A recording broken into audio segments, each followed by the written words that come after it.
खुशियों की सुंदर झील में जीवन कमल मुस्काएगा। सब सौंप दो प्यारे प्रभु को।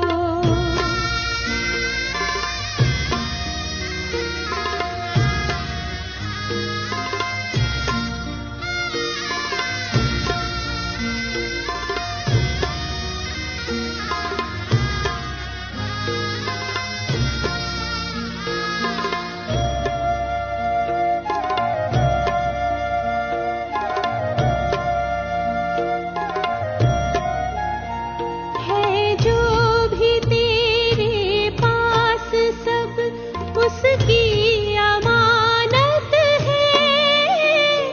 अपनी समझ लेना अमानत में खयानत है। जो भी तेरे पास सब उसकी अमानत है। अपनी समझ लेना अमानत में खयानत है। सब कुछ तेरा ये मान ले, सब कुछ तेरा हो जाएगा। सब कुछ तेरा ये मान ले, सब कुछ तेरा हो जाएगा। चिंता सभी मिट जाएगी और मन विमल हो जाएगा। सब सौंप दो प्यारे प्रभु को।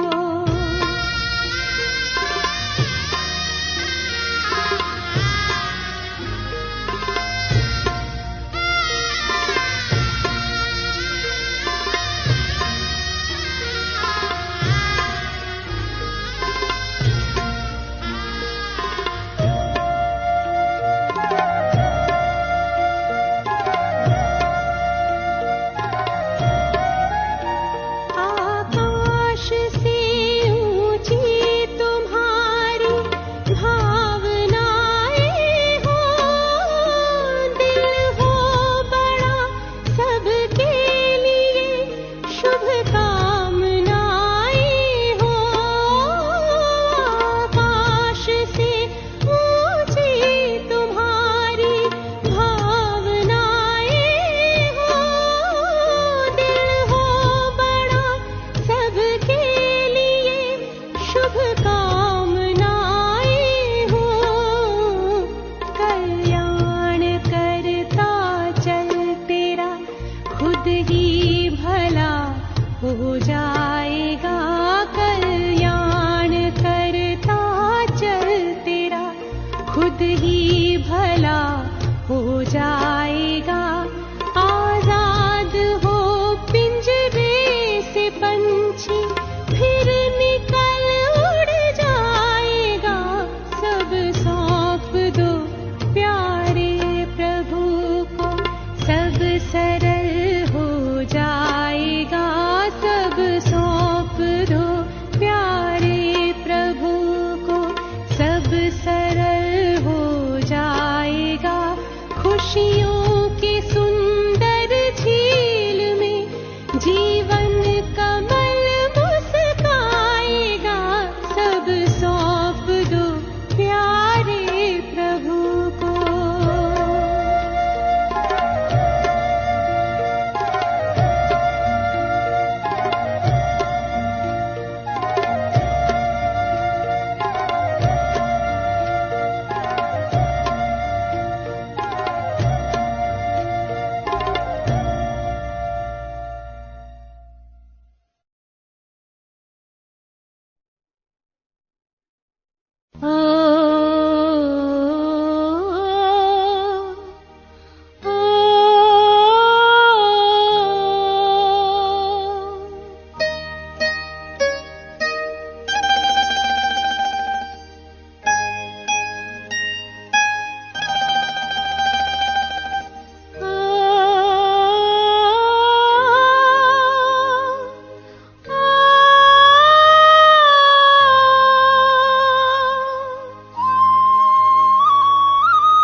खुशियाँ ही खुशियाँ पाए तेरे प्यार में बाबा, जन्नत हजारों तेरे संसार में बाबा।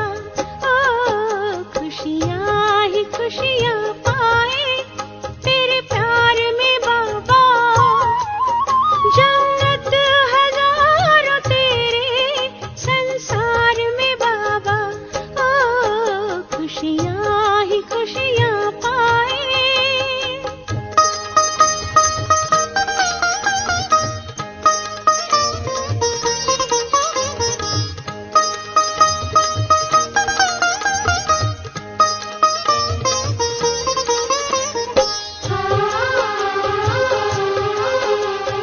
संग में लेकर तुमने अपने पूरे किए हैं सारे सपने,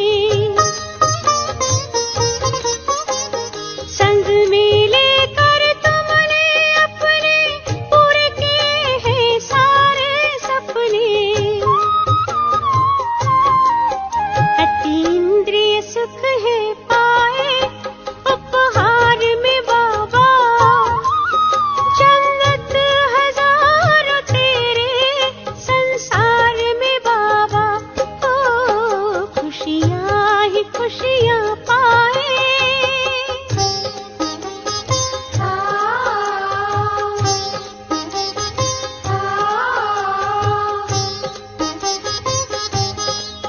मेरे बाबा शिव बाबा, प्यारे बाबा ब्रह्मा बाबा।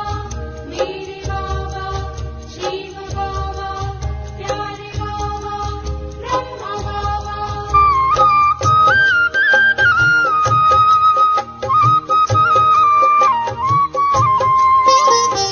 आत्म ज्ञान से जग गए ज्योति, जग में चमक रहे वन मोती। आत्म ज्ञान से जग गए ज्योति, जग में चमक रहे वन मोती। पीरो लिए हैं मोती अपने हार में बाबा, जन्नत हजार तेरे संसार में बाबा। ओ खुशियाँ ही खुशियाँ पाए।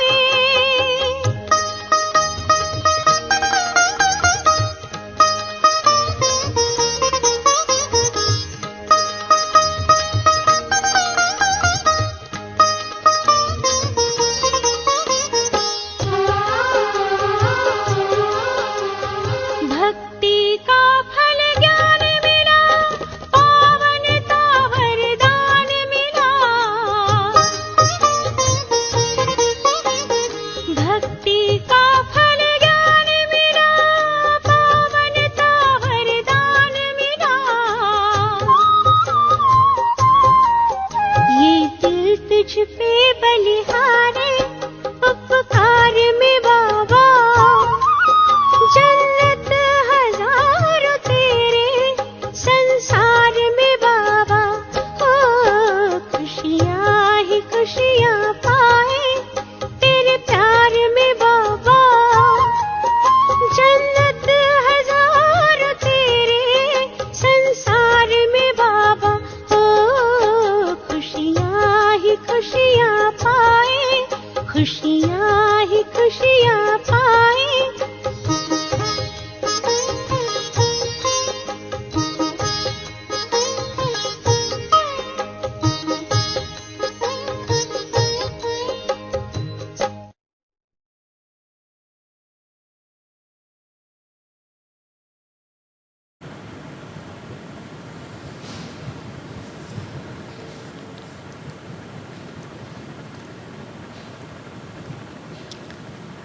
ओम शांति।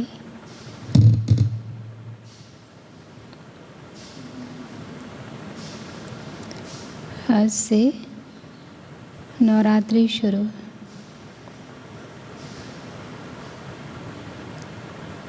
तो आज अपने आप को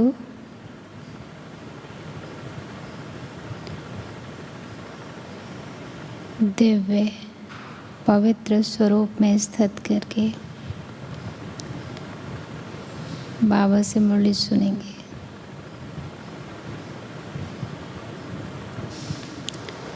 मीठे बच्चे, हियर नो इविल। एक बाप से ही सुनना है। गृहस्थ व्यवहार में रहते कमल फूल समान रहना है। Hear no evil.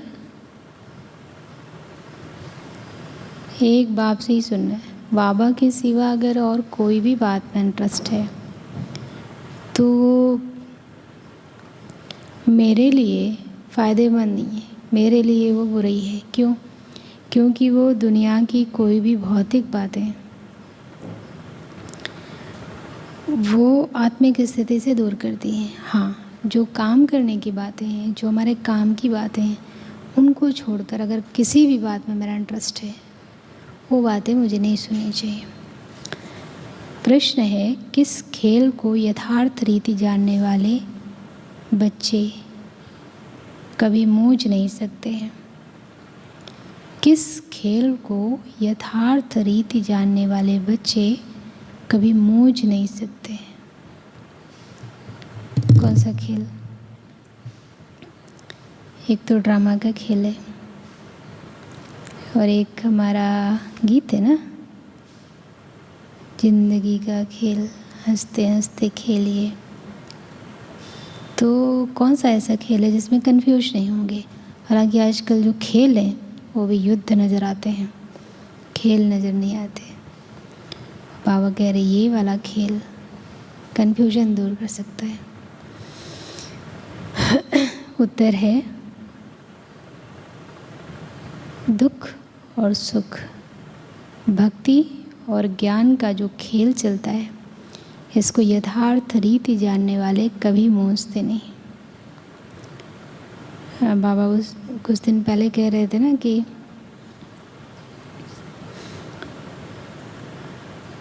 भक्ति करना किसी से, भक्ति छोड़ना किसी से कहना नहीं है।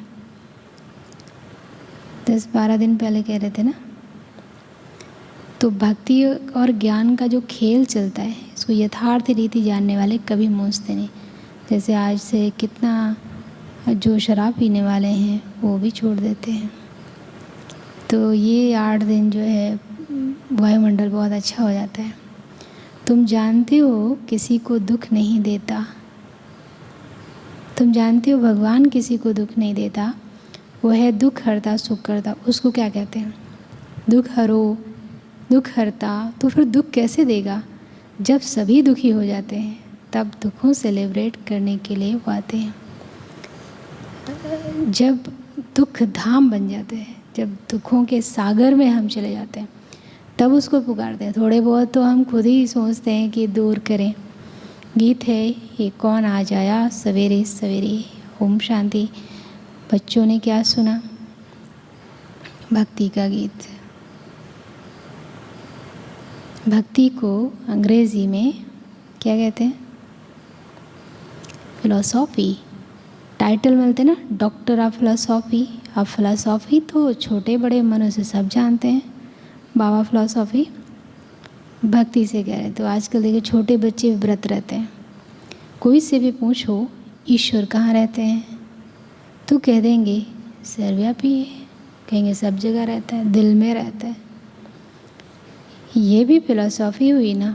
अब शास्त्रों की कोई भी बात बाप नहीं सुनाते। अगर शास्त्रों की बातें बाबा को सुनानी होती तो बाबा को आने की क्या ज़रूरत है? वो तो पहले से ही है। कोई भी भगत को ज्ञान सागर नहीं कहेंगे, ना उनमें ज्ञान है, ना ज्ञान सागर के बच्चे हैं। ज्ञान सागर बाप को कोई नहीं जानते, ना अपने को बच्चा समझते हैं। वो सब भक्ति करते हैं भगवान से मिलने के लिए, परंतु भगवान को जानते नहीं तो भक्ति से क्या फ़ायदा होगा? बहुतों को ये टाइटल मिलता होगा। कौन सा टाइटल? Doctor of फिलॉसॉफ़ी। उन्हों की बुद्धि में तो एक ही बात है कि ईश्वर सर्वव्यापी है, उसको फिलॉसॉफ़ी समझते हैं। इससे ही गिरते आए हैं। इसको कहा जाता है धर्मग्लानि। मतलब जो दुख हरता है उसको हम कहते हैं दुख देता है। दुनिया में आप देखें कई बार व्यक्ति किसी अच्छे व्यक्ति का अपमान करता है या उसको कुछ धोखा देता है तो कहते हैं अरे तुमने किसको बोला, इतने भले मानुष के लिए तुमने ये काम किया, तुमको तो कहीं जगह नहीं मिलेगी या तुमको क्या होगा पता नहीं। तो ऐसे भगवान की तो तुलना किसी मनुष्य से की ही नहीं जा सकती। उसके बारे में अगर हमने बोला तो फिर ज़रूर है कि गिरेंगे।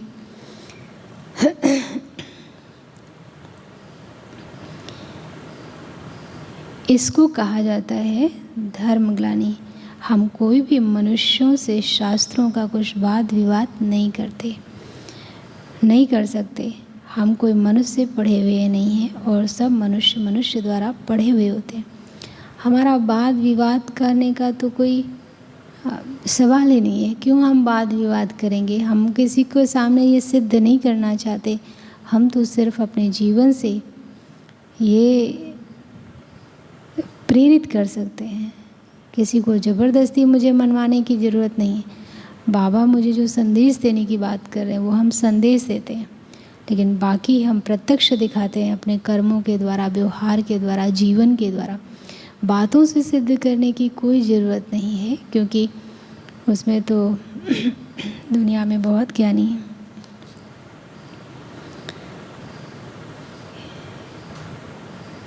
वेद शास्त्र आदि सब मनुष्य ही पढ़ते हैं, बनाए भी मनुष्यों ने हैं। तुमको तो ये ज्ञान सुनाने वाला है एक ही रूहानी बाप, वो एक ही बार आकर समझाते हैं। अब हमको कोई मनुष्य से कुछ भी सीखना नहीं है, तुमको अब स्पिरिचुअल बाप से ही सुनना है। सुनने वाले हैं रूहानी बच्चे, आत्माएं। वो सब मनुष्य को सुनाते हैं। ये है रूहानी बाप का ज्ञान और वो है मनुष्यों का ज्ञान। ये बाबा भी मतलब ब्रह्मा बाबा साकार मनुष्य ना बोलो, रूहानी बाप इस द्वारा सुनाते हैं। हम रूह सुनते हैं, हम रूह फिर शरीर द्वारा औरों को सुनाते हैं। ये है रूहानी ज्ञान। बाकी सब है जिस्मानी। भक्ति में जिस्म की पूजा करते हैं। बाप कहते हैं तुम अपने को मनुष्य या भगत ना समझो, अपने को आत्मा समझ मुझ बाप को याद करो। तुम आत्माएं भाई भाई हो। गाया हुआ भी है परम आत्मा परमात्मा अलग रहे बहुकाल। तो हमको कोई भी मनुष्य से सुनना नहीं है। कोई सवाल पूछे तो बोलो हमारा कोई शास्त्रों का ज्ञान नहीं है, हम शास्त्रों के कोई प्रवचन नहीं करते, हम शास्त्रों पर कोई डिबेट नहीं करते। आप जो कह रहे हैं वो उसमें लिखा होगा, लेकिन हम जो बात कर रहे हैं वो मुझे ज़रूरत है। हम उसको फिलोसॉफी कहते हैं, अर्थात भक्ति मार्ग का ज्ञान है। सद्गति देने का ज्ञान सिर्फ एक बाप ही देते हैं। सर्व का सद्गति दाता एक ही गाया हुआ है। तो तुम बच्चों को कोई से डिबेट नहीं करनी है। बाप कहते हैं ज्ञान की अथॉरिटी, ज्ञान सागर मैं हूँ। मैं तुमको कोई शास्त्र आदि नहीं सुनाता हूँ। हमारा ये है रूहानी ज्ञान।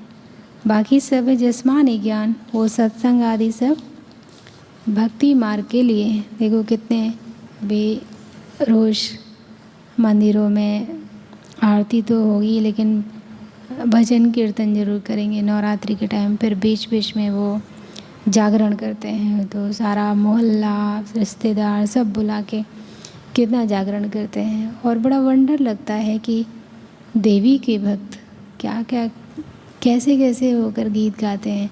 मतलब जैसे अलीगंज में हम लोग रहते थे तो वहाँ पे जागरण करते थे पार्क में, तो जो गायक होते थे वो कैसे देख कर नहीं लगते, जैसे जो भक्त होते हैं वो कैसे रूहानियत होती है चेहरे पर।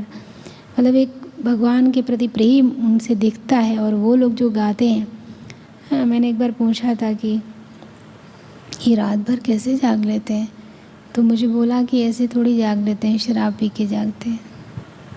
देखो ये रूहानी बाप बैठ रूहों को समझाते हैं, इसलिए देही अभिमानी बनने में बच्चों को मेहनत लगती है। हम आत्माएं बाप से वर्षा लेती हैं। बाप के बच्चे जरूर बाप की ही गद्दी के वारिस होंगे ना। लक्ष्मी नारायण भी देहधारी हैं, उनके बच्चे जिस्मानी बाप से वर्षा लेते हैं। ये बात ही न्यारी है। सतयुग में भी जिस्मानी बात हो जाती है। हम शिव बाबा से जो वर्षा लेते हैं, ये बात सारे कल्प में किसी को पता नहीं। ऐसा वैसा वर्षा किसी को सारे कल्प में मिलता नहीं, सब जिस्मानी। वहाँ ये नहीं कहेंगे कि रूहानी बाप से वर्षा मिलता है। देह अभिमान को तोड़ना है। हम आत्मा हैं और बाप को याद करना है।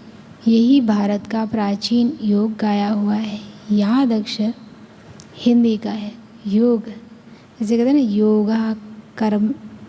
योगा कर्मेश, ऐसे ना कौशलम, योग से कर्मों में कुशलता आती है।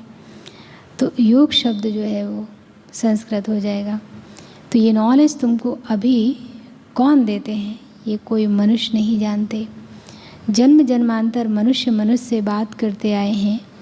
अभी रूहानी बाप रूहानी बच्चों से बात करते हैं, रोज़ सुनाते हैं। इसलिए इसको रूहानी स्पिरिचुअल नॉलेज कहा जाता है। गीता को भी वो स्पिरिचुअल नॉलेज समझते हैं।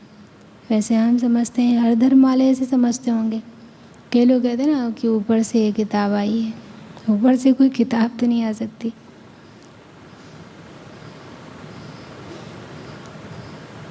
परंतु उसमें नाम कृष्ण देहधारी का डाल दिया है, तो देहधारी तो धरती पर ही रहेगा ना।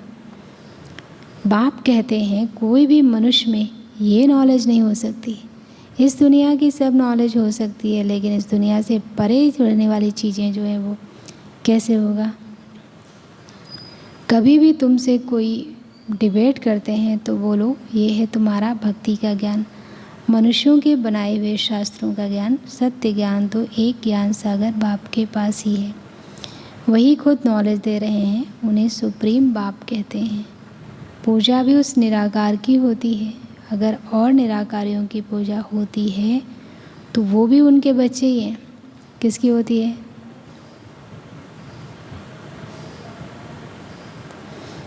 शालिग्राम। मिट्टी का शालिग्राम बनाकर पूजा करते हैं, रुद्र यज्ञ रचते हैं। तुम जानते हो वो परमपिता परमात्मा निराकारी दुनिया में रहते हैं। हम आत्माएं भी वहाँ रहती हैं। वो ज्ञान का सागर आकर ज्ञान सुनाए सबकी सद्गति कर देते हैं। वो है परे ते परे रहने वाला परमपिता परमात्मा।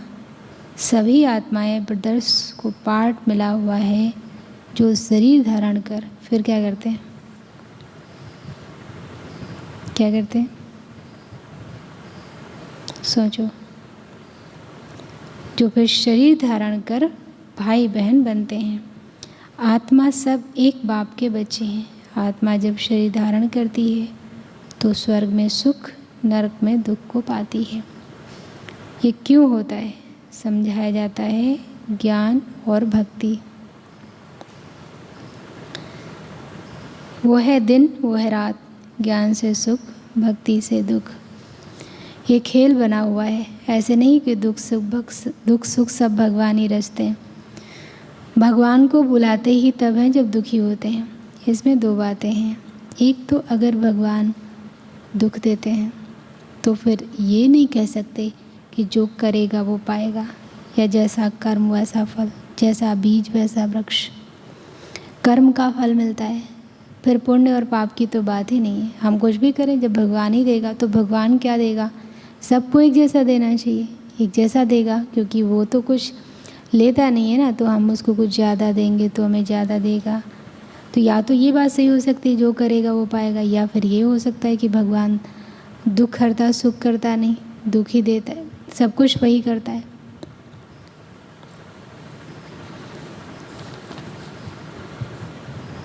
भगवान को बुलाते ही तब हैं जब दुखी होते हैं। समझते हैं वो सुख देने वाला है। फिर जब सुख का समय पूरा होता है, फिर रावण 5 विकारों के कारण दुख शुरू होता है।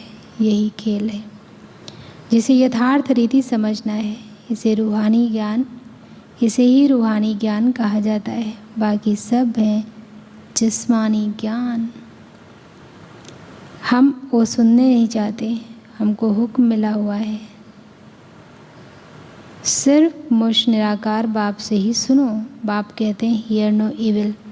एक मुरली में बाबा ने कहा था कि सुनने का भी असर पड़ता है। इसलिए हम उन बातों को क्यों सुने जिसमें मेरा फ़ायदा नहीं है।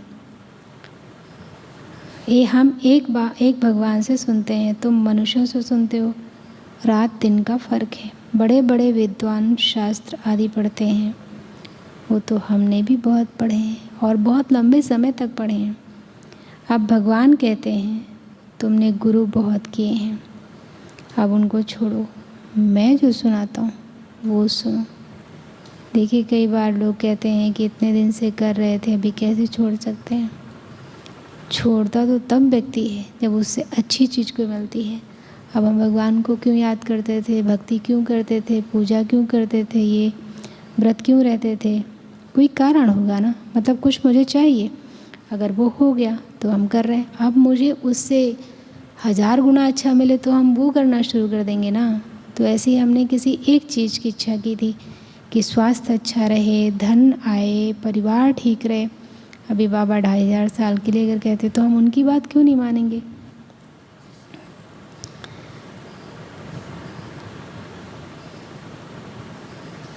भगवान है ही निराकार, उनका नाम है शिव। अभी हम उनसे सुन रहे हैं। बाप खुद अपना परिचय और अपनी रचना के आदि मध्य अंत का परिचय देते हैं। फिर हम आपसे शास्त्रों आदि की बातें सुने ही क्यों। हम आपको रूहानी नॉलेज सुनाते हैं, सुनना हो तो सुनो, मूझने की तो कोई बात ही नहीं है। यहाँ पर तो कोई ऐसी बात नहीं है कि जो कंफ्यूज करने वाली हो। सत्यवचन महाराज ऐसा हम कहें कि यहाँ सुनना पड़ेगा, या ऐसा मान लो, या ऐसा होता आया है, ऐसी कोई बात बाबा नहीं करते। सारी दुनिया है एक तरफ और तुम कितने थोड़े हो। बाप अब कहते हैं मुझे याद करो तो तुम्हारे ऊपर जो पापों का बोझा है वो उतर जाएगा। भले सारी दुनिया एक तरफ है लेकिन सत्य की विजय होती है। सत्य किसकी तरफ है। कौरवों को देखिए कितने लोग थे, 18 अक्षौणी सेना, और इधर, लेकिन फिर भी विजय किसकी हुई। बाप अब कहते हैं मुझे याद करो तो तुम्हारे ऊपर जो पापों का बोझा है वो उतर जाएगा और तुम पवित्र बन जाएंगे। जो पवित्र बनेंगे वही पवित्र दुनिया के मालिक बनेंगे। अभी पुरानी दुनिया बदलनी है, कलयुग के बाद सतयुग आना है। सतयुग है पावन दुनिया, कलयुग में ही मुझे बुलाते हैं। किस लिए बुलाते हैं, किस लिए बुलाते हैं कि आकर पावन दुनिया बनाओ। सो अब मैं आया हूँ। फिर क्या कहता हूँ, माँ में कम याद करो। अब दुनिया बदल रही है, ये अंतिम जन्म है। इस पुराने दुनिया में आसुरी राज इखलास हो, राम राज स्थापन हो रहा है। इसलिए क्या करो, सोचो क्या करना है। फिर से सुनो, अब दुनिया बदल रही है, ये अंतिम जन्म है। इस पुरानी दुनिया में आसुरी राज इखलास हो, राम राज स्थापन हो रहा है। तो मुझे क्या करना है, क्या करना है। इसलिए ऊपर से हेडलाइन में क्या था, इसलिए अब अंतिम जन्म गृहस्थ व्यवहार में रहते कमल फूल समान पवित्र बनो।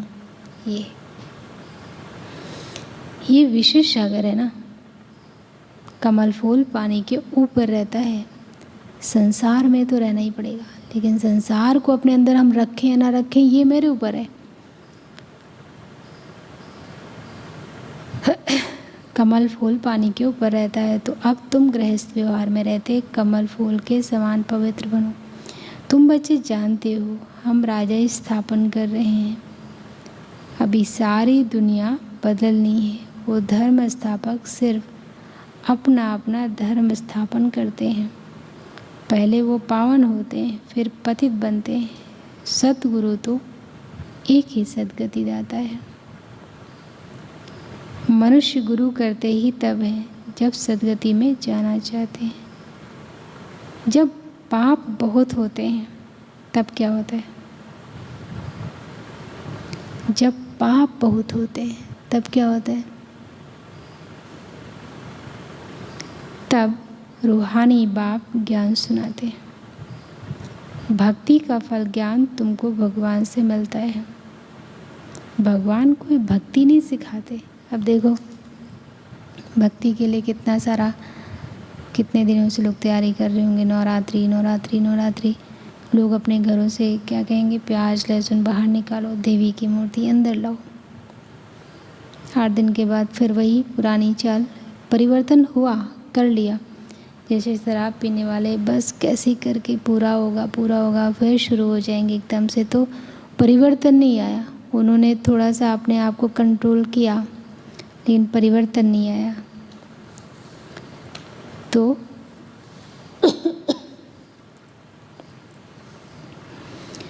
भगवान कोई भक्ति नहीं सिखाते हैं।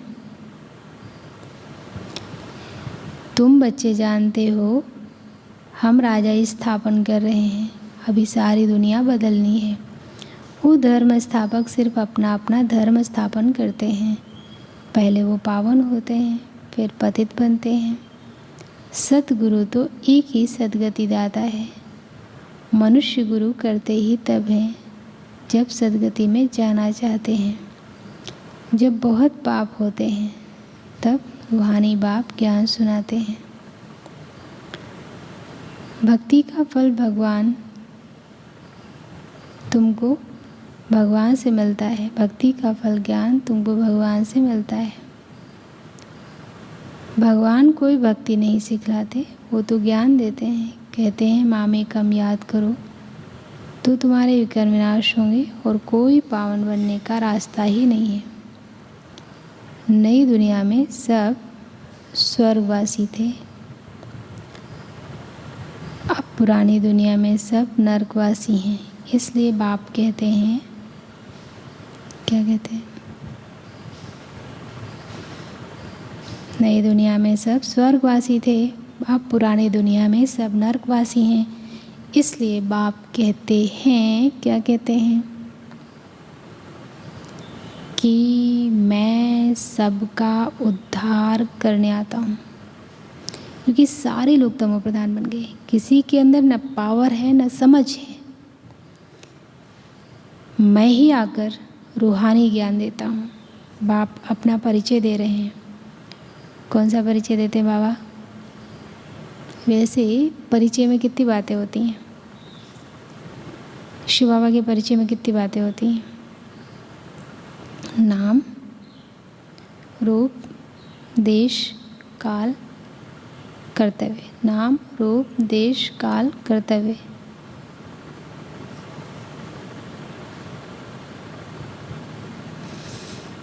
नाम शिव बाबा, देश परम धाम, काल संगम युग, कर्तव्य कल्याणकारी।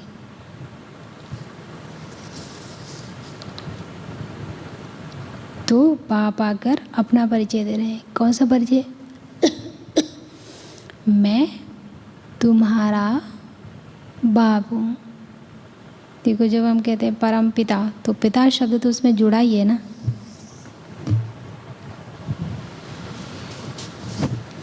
मैं तुम्हारा बाप हूँ। अभी ये है नर्क, नई दुनिया को स्वर्ग कहा जाता है। ऐसे कैसे कहेंगे कि यहाँ ही स्वर्ग नर्क है? कई जो अमीर लोग होते हैं उनको बड़ा दूसरे गरीब को देखकर ऐसा गर्व होता है कि मैं स्वर्ग में हूँ। कई गरीबों को देखकर भी अमीरों को ये स्वर्ग में है ऐसा उनको लगता है। लेकिन स्वर्ग माना जहाँ सभी को सभी प्रकार का सुख हो, और नरक मतलब जहाँ सभी को सभी प्रकार का दुख हो। तो इस समय आप देखें कि भले कोई धन से संपन्न हो सकता है, लेकिन वो धन उसके जीवन में सारे सुख दे दे ऐसा नहीं है। जैसे जो हमारी किताब है, कौन सी,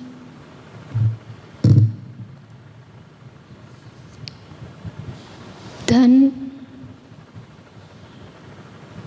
कमाओ परंतु कैसे, शायद इसमें, या फिर और एक किताब में जगदीश ने लिखा कि धन बहुत कुछ है लेकिन सब कुछ नहीं है।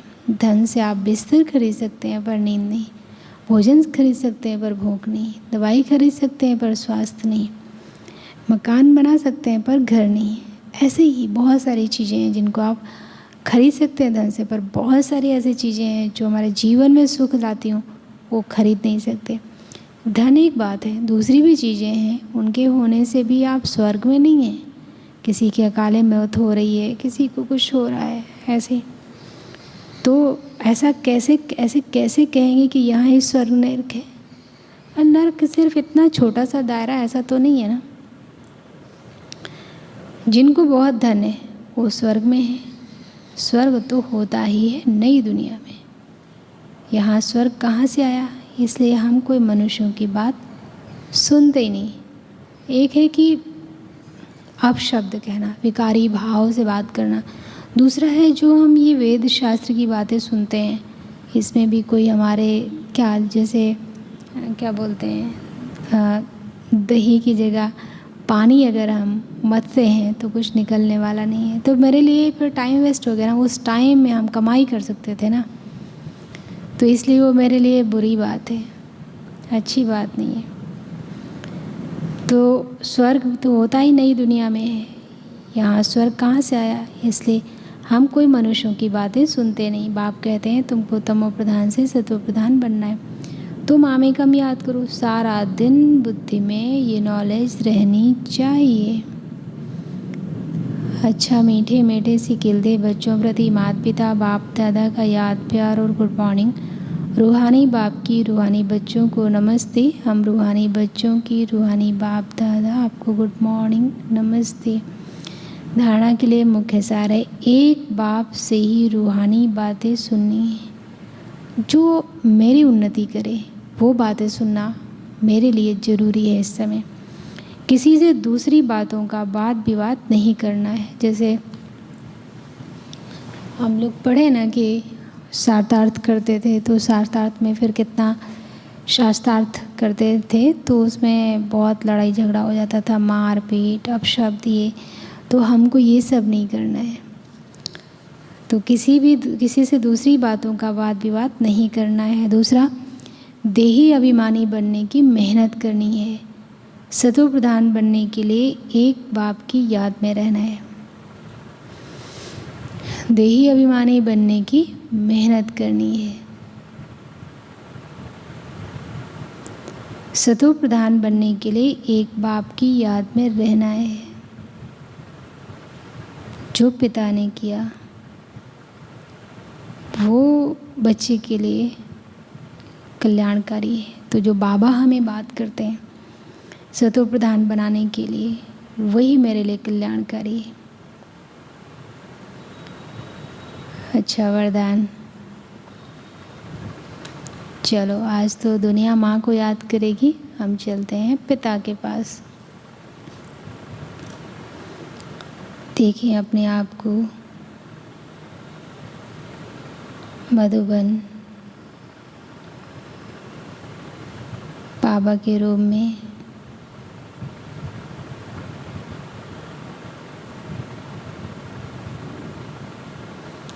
सामने देखें, निराकार साकार में आकर हमारे बुद्धि रूपी पात्र को प्योर बना रहे हैं, पावर दे रहे हैं और वरदानों की झोली भरकर मेरे लिए लाए हैं।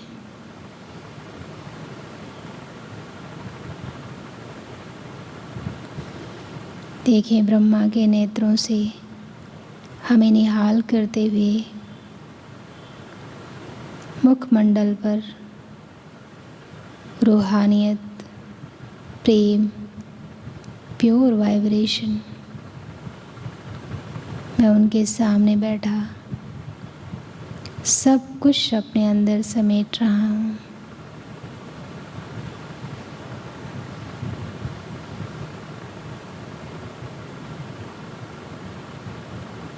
महसूस करें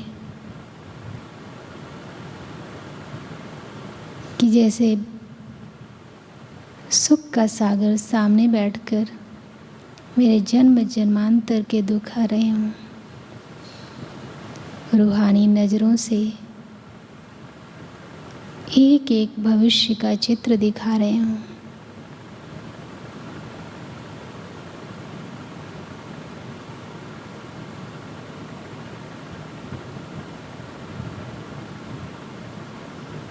एक एक बात को महसूस करें। बाबा का सानिध्य, प्यार के सागर का प्यार, सर्वशक्तिवान की शक्तियाँ, अपना वरदानी हाथ मेरे सिर पर रख बाबा अपनी सारी शक्तियाँ साथ में देकर वरदान दे रहे हैं।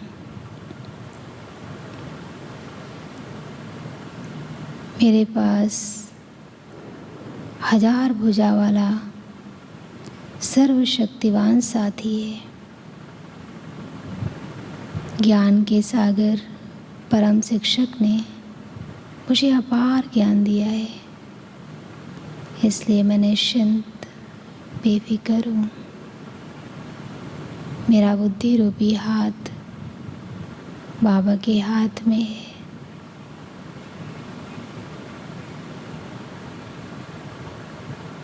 बाबा मेरे मस्तक पर लिख रहे हैं, तुम बेफिक्र निश्चिंत आत्मा हो।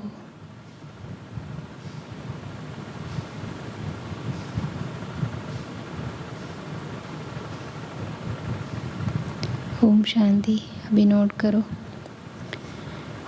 बाप के हाथ और साथ की स्मृति से मुश्किल को सहज बनाने वाले,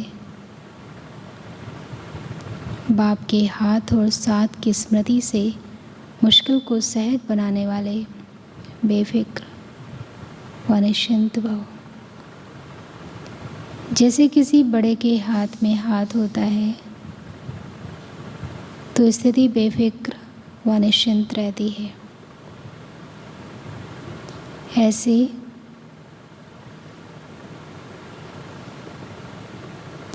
ऐसे हर कर्म में यही समझना चाहिए कि बाप दादा मेरे साथ भी है और हमारे इस अलौकिक जीवन का हाथ उनके हाथ में है। बाप दादा मेरे साथ भी है और हमारे इस अलौकिक जीवन का हाथ उनके हाथ में है, अर्थात जीवन उनके हवाले है। महसूस करो। तो जिम्मेवारी भी उनकी हो जाती है। सभी बोझ बाप के ऊपर रख अपने को हल्का कर दो। सभी बोझ बाप के ऊपर रख अपने को हल्का कर दो। बोझ उतारने व मुश्किल को सहज करने का साधन ही है। बोझ उतारने व मुश्किल को सहज करने का साधन ही है क्या? बाप का हाथ और साथ। कितना अच्छा वरदान है कि बाबा के हाथ में हाथ और ये जीवन बाबा के हवाले। स्लोगन, पुरुषार्थ में सच्चाई हो तो एक्स्ट्रा मदद का अनुभव करेंगे। पुरुषार्थ में सच्चाई हो तो बाप दादा के एक्स्ट्रा मदद का अनुभव करेंगे। सत्य के लिए क्या कहावत है? सच्चे दिल पर साहब राजी। अच्छा, आज मम्मा के मावा के कल भी थे ना? 2 हैं। पहला, ज्ञान योग और दैवी गुणों की धारणा जीवन का आधार है। देखिए मम्मा ने कितना अच्छा एक्सप्लेन किया है। ज्ञान योग और दैवी गुणों की धारणा जीवन का आधार है। ये तो अपने को निश्चय है कि परम पिता परमात्मा द्वारा हमें नॉलेज मिल रही है। इस नॉलेज में मुख्य 3 पॉइंट हैं। कौन से? जिसके लिए अपने को पूरा पुरुषार्थ करने का ध्यान रखना है। इसमें पहले है क्या? योग अथवा ईश्वरीय निरंतर याद, जिससे विकर्मों का विनाश होता है। दूसरा ज्ञान, दूसरा है ज्ञान माना, ज्ञान माना इस सारे ब्रह्मांड सृष्टि की आदि मध्य अंत कैसे होती है। जब ये नॉलेज हो तब ही इस लाइफ में प्रैक्टिकल चेंज आ सकती है और हम भविष्य प्रारब्ध अच्छी बना सकते हैं। मुझे समझ चाहिए और शक्ति चाहिए। कई बार आप देखिए कि आपको समझ होती है, जैसे बच्चा पढ़ने में कई बार होशियार होता है, लेकिन पढ़ने के लिए फीस नहीं है। कई बार फीस है लेकिन बच्चे को पढ़ने का मन नहीं करता। कई बार आपको लगता है कि ये काम गलत हो रहा है, लेकिन आपके अंदर क्षमता नहीं कि आप उस चीज़ को बोल पाएँ, कर पाएँ। तो योग भी चाहिए और ज्ञान भी चाहिए। अब ये नॉलेज हो तभी इस लाइफ में प्रैक्टिकल चेंज आ सकती और हम भविष्य प्रारब्ध अच्छी बना सकते हैं। तीसरी पॉइंट क्या होगी? तीसरी पॉइंट क्या होगी? क्वालिफिकेशन तो हमको सर्वगुण संपन्न 16 क्लास संपूर्ण अवश्य बनना है, तब ही देवता बन सकते हैं। तो अपने आप को चलते फिरते खाते पीते इन तीनों पॉइंट पर ध्यान देना जरूरी है। इस एक ही जन्म में ज्ञान बल, योग बल और दैवी गुणों की धारणा की जाती है। तीनों का आपस में कनेक्शन है। क्या कनेक्शन होगा? क्या कनेक्शन होगा? ज्ञान बिगर योग नहीं लग सकता और योग बिगर दैवी गुणों की धारणा नहीं होती। इन तीनों पॉइंट पर सारे जीवन का आधार है, तभी विकर्मों का खाता क्लास हो अच्छे कर्म बनते हैं। इसे ही ईश्वरीय जीवन कहा जाता है। दूसरी बात है मामा की, भारत का प्राचीन योग परमात्मा द्वारा सिखाया हुआ है। अपना ये ईश्वरीय योग भारत में प्राचीन योग के नाम से मशहूर है। इस योग को अविनाशी योग भी कहते हैं। अविनाशी क्यों कहते हैं? देख के बता रहे हो? क्योंकि अविनाशी परमपिता परमात्मा द्वारा सिखाया गया है। भल योग और मनुष्य आत्माएं भी सिखाती हैं, इसलिए क्या करते हैं? योगाश्रम वगैरह खोलते रहते हैं। किसका है योगाश्रम? योगानंद का। योगाश्रम वगैरह खोलते रहते हैं, परंतु वो प्राचीन योग सिखला नहीं सकते। अगर ऐसा योग होता तो फिर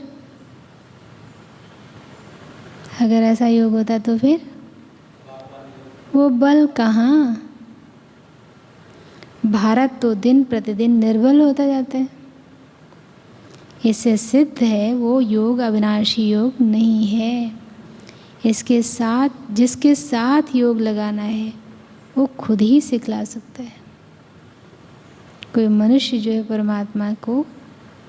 परमात्मा से योग लगाना नहीं सिखा सकता। बाकी औरों से तो योग लगाना ही नहीं है, तो फिर सिखलाएंगे कैसे? ये तो स्वयं परमात्मा ही कार्य कर सकता है। हाँ, वही हमें पूरा भेद बता सकता है। बाकी तो सब तरफ कहते रहते हैं हम योग सिखलाएंगे। ये तो हम जानते हैं कि सच्चा योग तो खुद परमात्मा ही सिखलाए। क्या बनाता है? सूर्यवंशी चंद्रवंशी घराना व दैवी राज्य स्थापन करते हैं। अब वो प्राचीन योग परमात्मा आकर कल्प कल्प हमें सिखलाते हैं। कहते हैं, हे आत्मा, मुझ परमात्मा के साथ निरंतर योग लगाओ तो क्या होगा? तुम्हारे पाप नष्ट हो जाएंगे। ये थे मम्मा के महावाक्य। पहला था ज्ञान, योग और दैवी गुणों की धारणा जीवन का आधार। दूसरा, भारत का प्राचीन योग परमात्मा द्वारा सिखाया हुआ है। मुरली का सार था मीठे बच्चे, हियर नो एविल, एक बाप से ही सुनना है। गृहस्थ व्यवहार में रहते कमल फूल समान रहना है। और प्रश्न था किस खेल को यथार्थ रीति जानने वाले बच्चे कभी मूझ नहीं सकते। दुख और सुख, भक्ति और ज्ञान का जो खेल चलता है, इसको यथार्थ रीति जानने वाले कभी मूझते नहीं। तुम जानते हो भगवान किसी को दुख नहीं देता, वो है दुख करता सुख करता। जब सभी दुखी हो जाते हैं तब दुखों से लिबरेट करने के लिए वो आते हैं। गीत क्या था? ये कौन आज आया सवेरे सवेरे। तो आज अटेंशन, कोई हियर नो एविल, कोई व्यर्थ नहीं, कोई नेगेटिव नहीं, कोई दूसरे की बातें नहीं। न चिंतन करें, न सुने और न सुनाएं। जैसे बाबा कब कह रहे थे,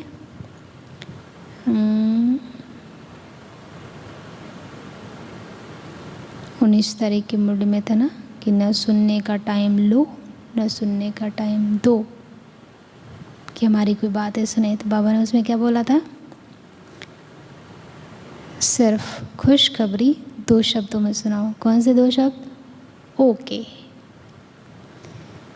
और ये खेल है सुख और दुख का, आधा समय दुख आधा समय सुख। हम लोग जब छोटे थे तो हम लोगों की माता जी बोलती थी कि जीवन में आधा समय दुख होता है आधा समय सुख होता है। जीवन में तो नहीं कह सकते हैं, क्योंकि कई बार जो सतयुग का जीवन होता है वो सदा सुख होता है, और कलयुग में जो है आत्माएं जो ऊपर से उतरती हैं और उनके 2-4 जन्म होते हैं, तो एक जन्म में तो दुख नहीं होगा, एक जन्म में तो सुख ही होगा। तो दुख और सुख आधा आधा आत्मा के जीवन में होता है, जो एक पूरा कल्प का समझ लीजिए। एक जीवन मतलब एक यात्रा, उसमें आधा समय सुख आधा समय दुख, मतलब सतो प्रधान सतो में उसे सुख मिलता है। लेकिन लोग एक जीवन से कह देते हैं, एक जीवन से नहीं, आत्मा के एक यात्रा पर सुख दुख होता है। अच्छा, आज का पुरुषार्थ, तो आज खास अटेंशन, चूँकि नवरात्रि है तो बाबा ने आज कहा कि तुम कोई फ़िलॉसफ़ी की बातें, भक्ति की बातें, शास्त्रों की बातें नहीं सुनते हैं, लेकिन हमें सुनने वालों के लिए ऐसा अपने आप को इष्ट बना के रखना है कि हम लोगों को वाइब्रेशन दें, कि जो याद कर रहे हैं, हमारे भक्त भी याद कर रहे होंगे ना। तो आज पहला दिन है, शैलपुत्री की लोग पूजा करेंगे। आज का गुण है सच्चाई और समान है, मैं आत्मा बेफिक्र हूँ, निश्चिंत हूँ। और जो अव्यक्त मुरली रहेगी 8-12 की, 8-12-75 2 मुरलियाँ हैं। और सेल्फ चेकिंग में किसी भी बात का हमारे मन में कोई विरोध तो नहीं है। जैसे कोई भक्ति की बातें सुनाता है तो विरोध नहीं है, मुझे ये समझ है कि ये बात भक्ति की है, मुझे पता है ज्ञान, पर मुझे विरोध नहीं है, पर मुझे उसकी ज़रूरत नहीं है। और सिर्फ एक बाप से ही सुनना है, मतलब मेरा और किसी बात में इंटरेस्ट नहीं होना चाहिए। चलो भजन गा लेते हैं, चलो थोड़ा ये कर लेते हैं, स्तुति कर लेते हैं, थोड़ा आरती गा लेते हैं, नहीं। जो बाबा सुनाते हैं वो मेरे फ़ायदे का है, इसलिए मुझे उससे ही सुनना है। और कोई परिस्थिति आने पर हम मूझते तो नहीं हैं। जैसे दुख आया तो फिर बाबा को ही कहने लगे कि सब तो भगवान ही करते हैं, बाबा मेरी सुनते नहीं हैं। और ट्रैफिक कंट्रोल के समय ड्रिल करना है, और कर्मयोग के समय देही अभिमानी होकर सब जिम्मेवारी बाबा को देकर निश्चिंत होकर काम करना है, निश्चिंत होकर कर्म करना है। और आज का जो चिंतन है, बाप दादा की एक्स्ट्रा मदद और कैसे ले सकते हैं। जैसे बाबा ने कहा कि सच्चाई के साथ पुरुषार्थ करें, पुरुषार्थ में सच्चाई हो तो और कैसे मदद ले सकते हैं। और मेरे जीवन का आधार ज्ञान योग धारणा है या कुछ और है। हमको बहुत अच्छी सुविधाएं मिल रही हैं, मेरा नाम हो रहा है, कुछ ऐसा, तो चल रहे हैं, दुख है तो चल रहे हैं, नहीं तो नहीं, बस सुख आया तो भूल गए। ये आधार चेक करने। और आज सकाश हर शाम को बहुत अच्छे से बैठकर अपने इष्ट देव रूप में सारे भक्तों को जो है सकाश दीजिए, उन्हें उनका इष्ट मिल जाए, दर्शन हो जाए। तो आज शाम को बहुत अच्छे से करिएगा। Thank you. ओम शांति।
मेरा बाबा मेरा